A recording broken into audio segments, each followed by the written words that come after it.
ভারতের সংবিধান ২২টি ভাষাকে সরকারিভাবে স্বীকৃতি দিয়েছে। তাদের মধ্যে অন্যতম ভাষা আমাদের মাতৃভাষা বাংলা। পৃথিবী জুড়ে প্রায় ৩০ কোটি মানুষ বাংলা ভাষায় কথা বলেন। ইউনেস্কোর রিপোর্টে বাংলা ভাষাকে পৃথিবীর ৭ম সর্বাধিক কথিত ভাষা হিসাবে উল্লেখ করা হয়েছে। ভারতের জাতীয় সঙ্গীত জনগণমন লেখা হয়েছে বাংলা ভাষায়।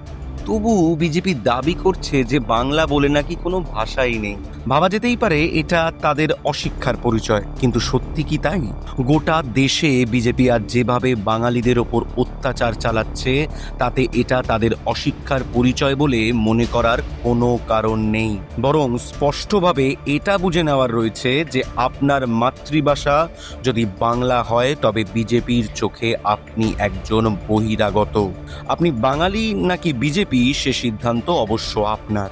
জয় বাংলা।